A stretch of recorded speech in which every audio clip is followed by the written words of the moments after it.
je vais donner la parole à Monsieur Stéphane Bresson et Monsieur Christophe Laloux pour nous présenter donc le train Normandie Industrie. À vous la parole. Merci Franck Lavier. Effectivement, vous le disiez, le phénomène industrie du futur, 4.0, etc. est démarré maintenant depuis un certain temps. Et on estime aussi que bien sûr c'est un rôle et c'est un enjeu pour les entreprises, mais que les collectivités d'une manière générale ont aussi un rôle à jouer. Et c'est en ce sens-là, effectivement, on m'a dit d'être ici. C'est en ce sens-là, effectivement, qu'on voulait vous faire cette présentation-là ce matin, venue d'une collectivité régionale, hein, donc le conseil régional de Normandie qui s'est impliqué dans ces actions-là. Je vais vous le présenter dans quelques instants, et qui s'est impliqué à travers donc son agence de développement pour la Normandie, l'ADN, qui est donc en quelque sorte, on pourrait dire, le bras armé de la région pour accompagner les entreprises dans leur développement. Sur le sujet 4.0, on est parti d'un certain nombre de constats, on est parti d'un certain nombre d'envies de vous accompagner pour arriver à la présentation d'un programme d'accompagnement. Et c'est l'objet de la présentation qu'on va vous faire avec Christophe Laloux, qui est responsable du développement à l'agence de développement, et de moi-même, où je m'occupe beaucoup des réseaux d'entreprises. On va vous présenter ce programme d'accompagnement, d'abord en revenant un petit peu sur ce contexte de l'industrie du futur, du 4.0, ce qui se passe un petit peu dans cette région. Alors bien sûr, on va faire une focale sur la région de Normandie. Alors je ne sais pas si dans la salle tout le monde vient de Normandie, mais on va vous présenter ce qui se passe dans notre région. Et ensuite, on va vous montrer les objectifs et les éléments qu'on a mis en place autour de ce programme. Alors d'abord, quelques éléments de contexte. Je vais remonter un petit peu dans un contexte général, puisque, vous le savez, l'industrie... Alors peut-être juste un chiffre pour vous situer à ce sujet dont on en parle assez souvent, de la désindustrialisation de la France. Il y a encore une trentaine d'années, à peu près, l'emploi industriel, c'était plus de 30%, 35%, plus de l'emploi global, c'était de l'emploi industriel. On est tombé actuellement à un peu plus de 10%, 10, 12%, etc. Ce qui montre bien qu'on a quand même un gros souci. L'industrie française a connu des soucis, on va dire, en particulier vis-à-vis de voisins européens, par exemple. Et donc l'idée, c'était de dire quand même, un taux d'emploi de ce niveau-là, c'est insuffisant. C'est vraiment très insuffisant. Donc il faut faire quelque chose pour remonter un peu l'emploi industriel, l'activité industrielle française. Alors dans ce contexte-là, la Normandie s'en sort peut-être un petit peu mieux, parce que d'une manière habituelle, je dirais, la Normandie est quand même une région assez industrielle. Donc actuellement, on est plutôt autour de 15-16% de l'emploi industriel, donc un peu mieux que la moyenne nationale, mais malgré tout, ça reste quand même un taux assez faible, assez bas. Donc l'idée a été de dire, il faut qu'on mène des actions pour ramener les entreprises vers une transition industrielle, une réindustrialisation du territoire, pour que ce territoire se redéveloppe sur ce champ-là. Alors ceci a été amené à travers plusieurs initiatives, je vais vous les présenter, aussi bien au niveau national que régional. Le tout étant baigné, je dirais, dans une nouvelle politique de développement qui s'est faite depuis, là aussi au niveau national, depuis à peu près 4-5 ans, et en particulier autour du sujet, donc industrie du futur. Donc une première diapositive sans rentrer dans les détails, mais si vous regardez au niveau national, ça a démarré il y a une petite dizaine d'années finalement par M. Louis Gallois, que vous connaissez, a produit un rapport sur la compétitivité des entreprises. Ça s'est traduit ensuite par un grand projet autour de la réindustrialisation de la France. Et pour ce faire, les syndicats professionnels, entre autres aussi, ont mis en place des structures. Et entre autres, une alliance industrie du futur qui a beaucoup œuvré pour amener une réindustrialisation et un accompagnement des entreprises à prendre en compte cette nouvelle démarche qui est ce qu'on met effectivement sous la terminologie 4.0, industrie du futur. Ensuite, les pouvoirs publics se sont dit aussi, pour accompagner cette démarche, il faut aussi donner une marque en quelque sorte à l'industrie française. Et peut-être vous avez entendu parler, du coup, c'était un peu plus tard, en 2017, de la création de ce label, de cette marque qui s'appelle la French Fab. Vous avez peut-être vu sur certains stands qui sont sur le salon CPM, là, il y a quelques coques bleues qui illustrent et qui sont présents sur les stands. Donc c'est cette initiative-là de dire on va un peu rassembler l'équipe de France de l'industrie à travers une marque qui s'appelle la French Fab. Ensuite, cette alliance industrie du futur, c'est dit pour les entreprises, la difficulté finalement, c'est de dire mais comment je peux démarrer, par où je peux passer, qui peut m'accompagner, etc. Donc il y a une première initiative au niveau national portée par l'alliance qui s'appelait le Pass Industrie du futur. L'idée, c'est de vous proposer un point d'entrée pour vous donner les premières clés de l'industrie du futur, les premières orientations, les premières manières d'être accompagné. Et dans les dernières années, là, 2 dernières initiatives, toujours du côté du national, de l'État, sont apparues. Donc, la terminologie que vous voyez en bas, AAP, appel à projet, je savais que j'aurais pu le développer dans la diapositive. On est actuellement dans cette initiative-là où l'État dit il y a déjà un certain nombre d'entreprises qui ont été accompagnées. Il faut aller plus loin. Et donc, l'État a proposé aux régions d'avoir un grand plan d'accompagnement des entreprises qui s'appelle les 10 000 accompagnements vers l'industrie du futur. Donc ça, c'est un peu le contexte national et général qui a été proposé aux entreprises. Mais évidemment, on le sait, c'est qu'en général, pour une entreprise donnée, et en particulier parce qu'on s'occupe beaucoup des PME, le local joue un rôle, les collectivités locales et les régions jouent un rôle parce que la proximité, c'est ce que vous préférez finalement. Passer par des plans nationaux, c'est compliqué, je pense, pour les entreprises. Donc, en parallèle, et si je reprends la chronologie, au moins en Normandie, je sais que les autres régions ont aussi fait des choses, mais en Normandie, on a essayé de suivre aussi ce flux d'accompagnement, ces propositions qui nous ont été faites par l'État et puis aussi par les propres initiatives qu'on porte pour aussi là vous accompagner. Donc les premières initiatives, on les a démarrées à peu près 5 ans. Donc, à l'époque, c'était encore la Haute et la Basse Normandie ici. Ensuite, en 2016, il y a eu cette fusion des régions où, au niveau de la région de Normandie, il n'y a plus qu'une seule région. Donc avec là aussi un plan d'accompagnement spécifique qui s'est mis en place pour vous, pour les entreprises. Et ça s'est traduit par en fait, de mettre un petit peu une première initiative de mise en réseau d'un certain nombre d'acteurs qui étaient là pour vous accompagner. Et à travers ce réseau d'acteurs, à travers l'agence de développement, il y a maintenant 4 ans à peu près, on a eu une première initiative aussi pour vous donner des clés d'accès à l'industrie du futur en disant finalement ce que vous cherchez. Si vous voulez aller vers un programme d'accompagnement, si vous voulez aller vers une mise en œuvre de l'industrie, ce que vous devez identifier finalement, c'est des partenaires, des prestataires, des offres de services finalement. Donc il y a un peu moins de 4 ans, on a initié, alors ça se passait à l'abbaye de Valas, c'est pas très loin d'ici, un premier salon Industrie du futur. Donc peut-être que certains d'entre vous d'ailleurs y avaient participé. Donc on avait rassemblé à peu près une 50aine d'offreurs. Il y avait eu 700-800 visiteurs industriels. Donc ça, c'était une des premières initiatives très locales, très originales qui ont été menées. Et au fur et à mesure, on a aussi finalement pris en compte les initiatives qui nous ont été proposées au niveau national pour essayer de les décliner au niveau régional et puis avoir aussi nos propres initiatives. Donc c'est comme ça que s'est constituée la Normandie French Fab. C'est comme ça aussi qu'on a décidé aussi effectivement, de rentrer dans la proposition de l'État, d'être dans un système d'accompagnement des entreprises sur ce plan des 10 000 accompagnements. Et nous, on s'est engagé effectivement, et je regarde Christophe, c'est lui qui le met en œuvre, il vous le présentera tout à l'heure, l'idée d'accompagner en Normandie d'ici les 3 ans qui viennent à peu près 500 entreprises pour aller maintenant de manière concrète vers ce sujet de l'industrie du futur. Si on remonte il y a 2 ans, avec nos partenaires en particulier, je regarde, il interviendra juste après ici, Jean-Marc Curos du CETIM, avec son collègue Philippe Sellier, on avait, cherchez pas à comprendre le détail de ces tableaux-là, mais simplement, on avait regardé quelles sont les offres de services qui sont disponibles. Je parle d'offres de services plutôt du secteur public, parapublic, type organisme consulaire, type centre technique, etc. Et on avait recensé, on avait fait cette cartographie-là. La conclusion sur laquelle on était arrivé, vous voyez, il y a beaucoup d'opérateurs, je ne sais pas s'il y a un pointeur, sur la partie gauche en bas, on voit il y a beaucoup d'opérateurs au milieu. Voilà. Donc, pas mal d'opérateurs, beaucoup d'offres de services qui sont là. Et pour une entreprise, nous, on a fait un certain nombre de constats. C'est que, vous voyez, ce tableau, il est quand même difficile à comprendre. Donc, par nature, c'est vrai que cette offre, elle est un petit peu compliquée à comprendre. Donc, on est parti de ce constat-là. Cette offre de service est assez diffuse, un peu complexe. Parfois même, certaines offres sont un peu concurrentes les unes des autres. Donc déjà, pour une entreprise, par où passer, par quel biais entrer pour être accompagné, pourrait sembler un peu compliqué. Donc, plusieurs offres, plusieurs opérateurs. En plus, ces offres-là étaient plutôt centrées quand même sur une offre plutôt de la partie sensibilisation, animation collective, etc. Pour vous, ce qui est important déjà, de vous apporter de l'information. En gros, c'est quoi l'industrie du futur, quelles sont les composantes, etc. Mais ce qui est important quand même dans toute opération, c'est bien d'être informé, mais ensuite c'est de mettre le pied à l'étrier, c'est d'essayer de faire, c'est d'essayer de mettre en œuvre. Et déjà sur cette deuxième composante-là, l'offre était un petit peu moins développée, on va dire, un peu plus diffuse.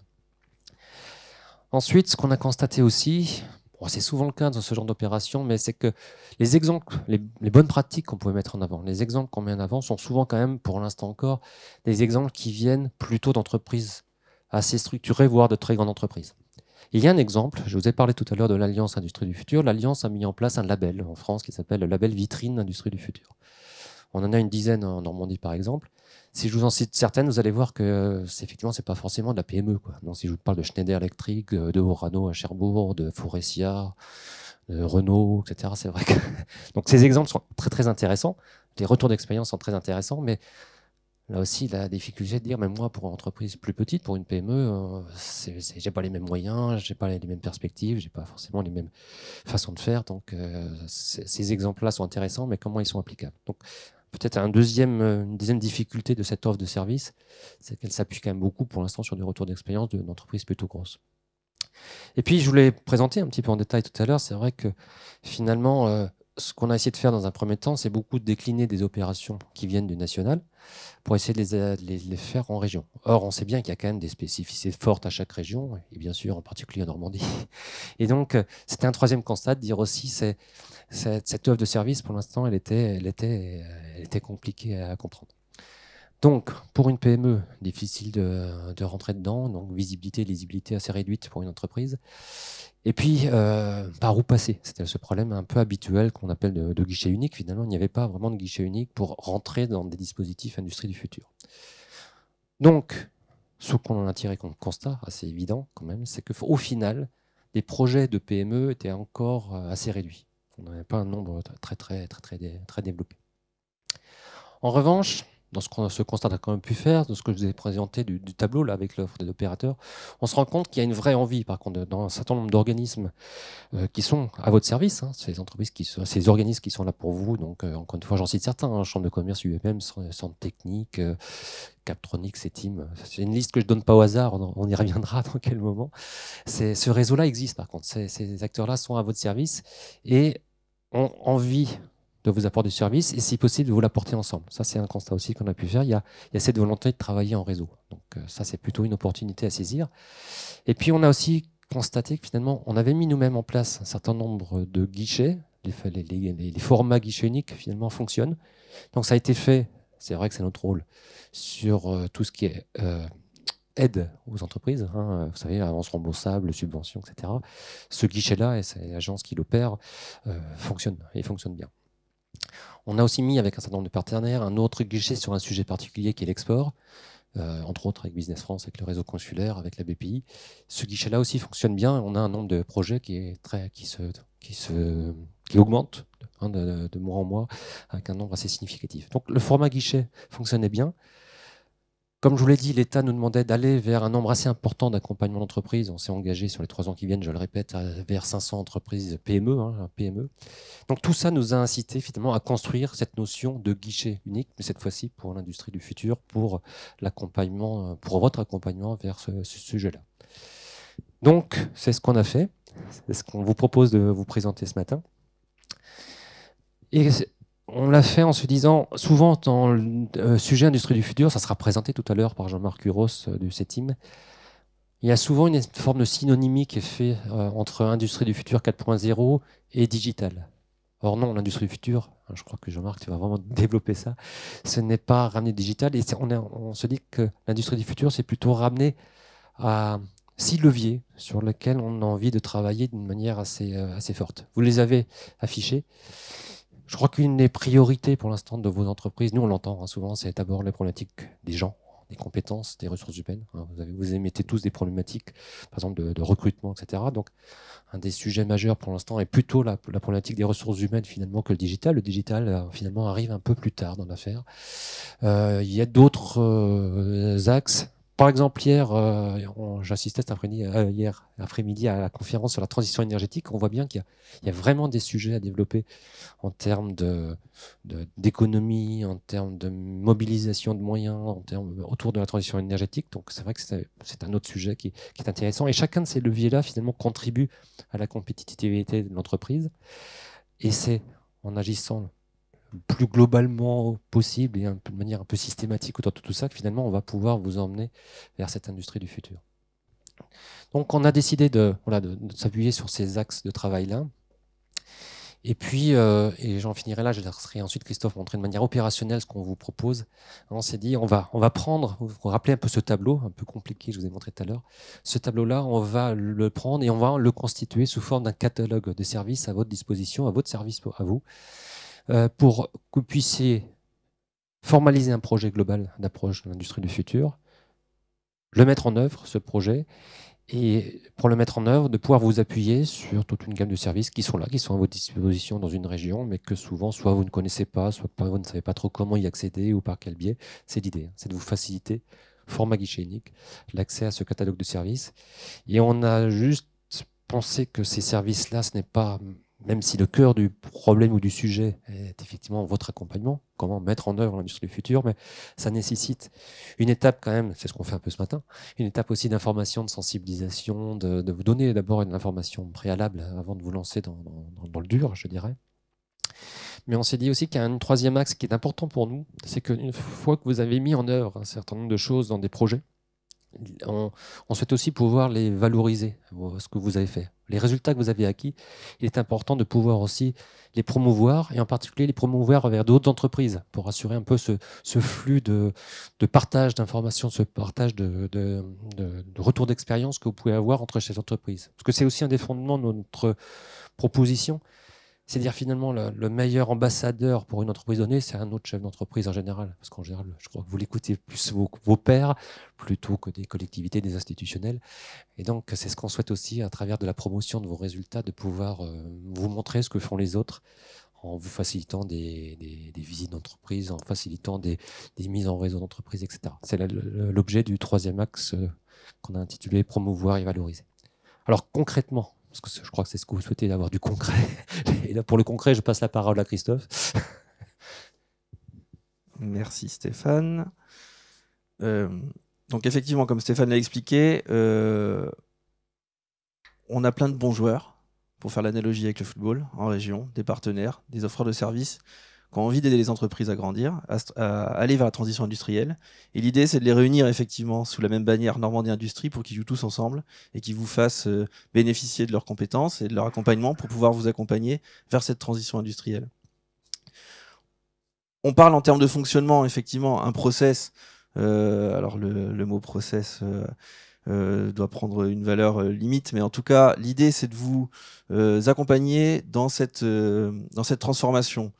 Sur une période qui peut s'étendre de 12 à 18 mois, avec dans un premier temps une prise de contact. Alors opérationnellement, effectivement, comment on le déploie? C'est une prise de contact directe, soit par le biais du réseau des partenaires, soit dans le cadre de nos accompagnements quotidiens qu'on peut faire avec les entreprises, soit par le biais d'un site internet. Donc il y a une plateforme d'intermédiation pour les entreprises sur laquelle vous pouvez vous inscrire et qui vous donnera derrière l'accès à un référent Normandie Industrie et qui vous ouvrira les portes, on va dire, de l'ensemble des partenaires. Une fois que vous êtes rentré dans cette plateforme Normandie Industrie, on prend contact, on échange sur les différentes offres de services et on se rend compte surtout. L'idée, c'est effectivement d'aller voir les entreprises, de comprendre vos sujets, de comprendre votre stratégie, où vous voulez aller et qu'est-ce qu'on peut mettre en œuvre en face pour pouvoir vous faire avancer et vous faire grandir.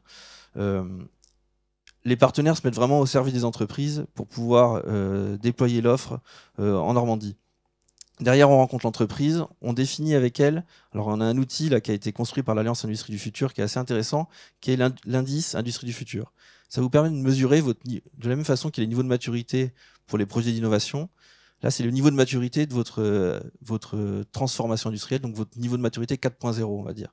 Donc, en s'appuyant sur les leviers qu'a évoqué Stéphane tout à l'heure, il y a un certain nombre de points qui va permettre de vous positionner, on va dire, sur cette grille Industrie du Futur au moment de T0, et on reviendra en fin d'accompagnement pour identifier le chemin que vous avez parcouru et quel niveau de maturité vous êtes arrivé à la fin.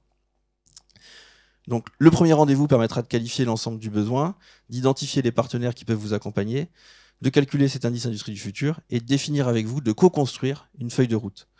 Alors on parle de panorama 360. L'idée effectivement c'est, en tant que chef d'entreprise, vous n'avez pas nécessité et besoin d'avoir la connaissance de l'ensemble du panel d'offres qui existe, mais c'est par le biais de cette référence unique qui permet de vous faire accéder à l'ensemble des partenaires. Donc ce panorama 360 vous donnera la vision de l'ensemble des outils disponibles pour vous accompagner dans la transformation. Derrière, on oriente vers les partenaires, on suit la mise en œuvre du plan d'action et on vous marque à la culotte, si vous me permettez l'expression. C'est-à-dire que, pour rester sur le foot, on le fait déjà, aller voir des entreprises, vous dire ah bah pour ce tel point, vous devriez aller voir un tel. L'idée, c'est pas ça, effectivement, c'est pas de vous faire la passe et puis après débrouillez-vous. C'est effectivement de vous suivre et de dire on a bien rencontré un tel, vous en êtes arrivé où, qu'est-ce que ça vous a amené, qu'est-ce que ça a apporté. Et puis derrière, effectivement, dans la dimension de promotion et de valorisation des entreprises, des accompagnements qui sont mis en œuvre. On suit le plan d'action, on le déroule, et donc en fin d'accompagnement, on va définir l'indice Industrie du futur en fin de parcours. L'idée derrière, c'est soit d'initier un autre parcours sur un autre levier, éventuellement, on n'est pas obligé de construire sur les 6 leviers d'un coup, ça c'est assez ambitieux, mais d'identifier le levier sur lequel vous voulez progresser, et puis d'y aller pas à pas. Donc Normandie Industrie est un programme transversal, multipartenarial, comme vous l'avez compris. Donc on a 10 partenaires que je vais citer sur la slide suivante. La définition, donc l'ouverture à l'ensemble de l'offre de service, alors que ce soit l'AD Normandie et l'ensemble des partenaires. Un panorama 360, donc comme je l'ai évoqué tout à l'heure. L'idée, c'est de permettre une prescription performante vers l'ensemble de nos partenaires. Un suivi longitudinal, de la même façon que j'ai évoqué précédemment, c'est la feuille de route co-construite, validée, partagée avec vous, et la mise en œuvre du plan d'action et des suivis avec des points d'étape. On va dédier une personne sur le sujet au sein de l'équipe, on va dire Normandie Industrie. Donc l'idée, c'est de fonctionner sous marque blanche, effectivement, en Normandie Industrie, pour qualifier, orienter, accompagner et vous suivre. Donc le site internet normandie-industrie.fr, sur lequel je vous invite bien sûr à aller pour vous inscrire et puis pour pouvoir initier les démarches. On est présent dans la Verrière, stand Normandie Industrie, on a un grand drapeau au-dessus de nos têtes, il y a du monde pour vous répondre, il y a les partenaires qui sont présents. Donc l'idée effectivement c'est de pouvoir commencer à échanger et puis initier la démarche. Donc le site internet, je n'y reviens pas. Les partenaires, donc le réseau de partenaires aujourd'hui, donc comme j'ai dit, on a pris les bons joueurs de région. J'ai 2 minutes, c'est parfait. On ne s'interdit pas bien sûr d'intégrer de nouveaux partenaires derrière en fonction des besoins des entreprises qui nous sont remontés. Donc l'AD Normandie qu'on représente avec Stéphane, l'Alliance Industrie du Futur, l'ARACT, BPI France, Captronic, la CCI Normandie, CDECOS, le CESI, le CETIM et l'UIMM, donc qui mutualisent leurs forces pour pouvoir vous aider et vous accompagner.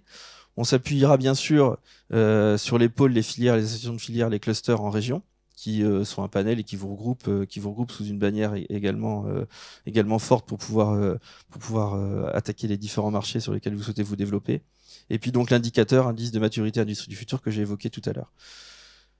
Voilà. J'ai été très rapide, on a essayé de faire assez rapide. Donc venez nous voir. En gros, appelez-nous, contactez-vous sur internet et puis derrière on travaillera à vous accompagner au mieux. Merci.